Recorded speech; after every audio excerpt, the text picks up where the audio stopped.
ನರವಿಂದ್ಯದೊಳಗೆನ್ನ ಹುಲುಗಿರಿಯ ಮಾಡಿ ಸಲಹುತ್ತ ಶಿವ ಶಿವ ಎಂದೋದಿಸಯ್ಯ. ಭಕ್ತಿ ಎಂಬ ಪಂಜರದೊಳಗಿಕ್ಕಿ ಸಲಹು ಕೂಡಲ ಸಂಗಮ ದೇವ.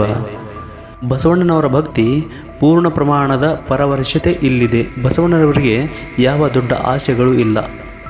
ಈ ನರಲೋಕದಲ್ಲಿ ನನ್ನನ್ನು ಚಿಕ್ಕದೊಂದು ಗಿಳಿಯನ್ನಾಗಿ ಮಾಡಿ ಸಲಹು, ಹಾಗೆ ಸಾಕುತ್ತಾ ಶಿವ ಶಿವ ಎಂದು ನನಗೆ ಬೋಧಿಸು, ಕಲಿಸು.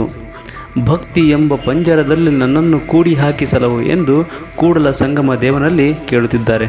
ಶಿವ ಶಿವ ಎಂದು ಓದಿಸಯ್ಯ ಎಂದು ಮಾತಿನಲ್ಲಿ ಆಪ್ತತೆಯನ್ನು ಮತ್ತು ಬಸವಣ್ಣನವರು ಮನದಿಂಗಿತವನ್ನು ಇಲ್ಲಿ ಗಮನಿಸಬೇಕಾಗುತ್ತದೆ. ಇದು ಈ ವಚನದ ತಾತ್ಪರ್ಯವಾಗಿದೆ. ಮನವೇ ಸರ್ಪ ತನುವೇ ಹೇಳಿಗೆ, ಹಾವಿನೊಡದನ ಹುದುವಾಳಿಗೆ. ಇನ್ನಾವಾಗ ಕೊಂದಹುದೆಂದರಿಯೇ, ಇನ್ನಾವಾಗ ತಿಂದಹುದೆಂದರಿಯೇ. ನಿಚ್ಚಕ್ಕೆ ನಿಮ್ಮ ಪೂಜಿಸಬಲ್ಲಡೆ, ಅದೇ ಗಾರುಡ ಕೂಡಲ ಸಂಗಮ ದೇವ.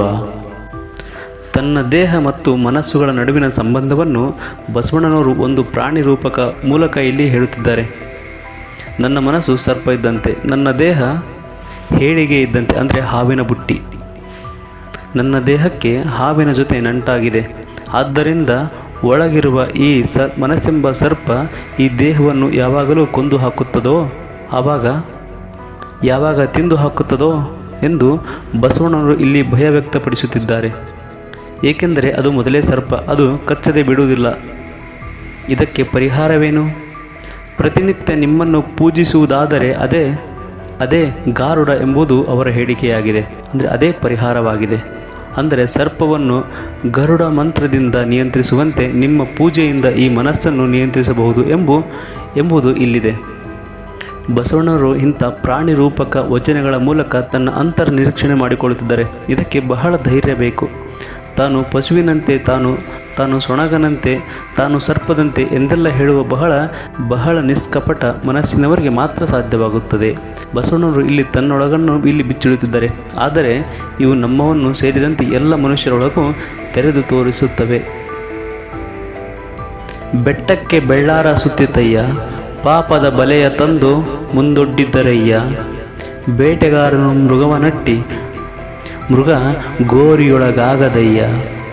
ಹರನೊಟ್ಟಿದ ಬಲೆಯಲ್ಲಿ ಸಿಲುಕಿದ ಮೃಗನು ಕೂಡಲ ಸಂಗಮ ದೇವಂಗೆ ಓಗರವಾಯಿತಯ್ಯ. ಈ ವಚನದಲ್ಲಿ ಬಲೆಯನ್ನು ಹಾಕಿ ಪ್ರಾಣಿ ಪಕ್ಷಿಗಳನ್ನು ಬೇಟೆಯಾಡುವ ರೂಪಕವಿದೆ. ಒಂದು ಬೆಟ್ಟದಲ್ಲಿ ಬಲೆಯನ್ನು ಸುತ್ತಲಾಗಿದೆ. ಬೇಟೆಗಾರನು ಪ್ರಾಣಿ ಮೃಗಗಳನ್ನು ಅಟ್ಟಾಡಿಸಿ ಓಡಿಸಿ ಆ ಬಲೆಗೆ ಬೀಳುವಂತೆ ಮಾಡುತ್ತಾನೆ.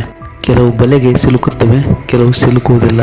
ಹಾಗೆ ಇಲ್ಲಿ ಮರ್ತ್ಯ ಲೋಕದಲ್ಲಿ ಮಾಯೆ ಮೋಹ ಎಂಬ ಬಲೆಯನ್ನು, ಪಾಪದ ಬಲೆಯನ್ನು ಹಾಕಲಾಗಿದೆ. ವಿಧಿ ಎಂಬ ಬೇಟೆಗಾರನು ಸಾಧನೆಗೆ ಹೊರಟ ಜನರನ್ನು ಆ ಬಲೆಗೆ ಬೀಳಿಸಲು ಅಟ್ಟಾಡಿಸುತ್ತಿದ್ದಾನೆ. ಆದರೆ ನಾನು ಆ ಬಲೆಗೆ ಬೀಳಲಿಲ್ಲ. ಶಿವನು ಒಡ್ಡಿದ ಭಕ್ತಿ ಎಂಬ ಬಲೆಯಲ್ಲಿ ಬಿದ್ದಿದ್ದೇನೆ. ಹಾಗಾಗಿ ನಾನು ಕೂಡಲ ಸಂಗಮ ದೇವರಿಗೆ ಆಹಾರವಾಗಿದ್ದೇನೆ. ಇದು ಈ ವಚನದ ಸಾರಾಂಶ. ಇಷ್ಟೊಂದು ಮಾಯಾಮೋಹಗಳಿಂದ ಕೂಡಿದ ಈ ಜಗತ್ತಿನಲ್ಲಿ ಬಿಡಿಸಿಕೊಂಡು ಶಿವನ ಬಲೆಯಲ್ಲಿ ಬಿದ್ದ ಅವನಲ್ಲಿ ಐಕ್ಯನಾಗುವ ಸಂಗತಿಯನ್ನು ಬಸವಣ್ಣನವರು ಇಲ್ಲಿ ಹೇಳುತ್ತಿದ್ದಾರೆ.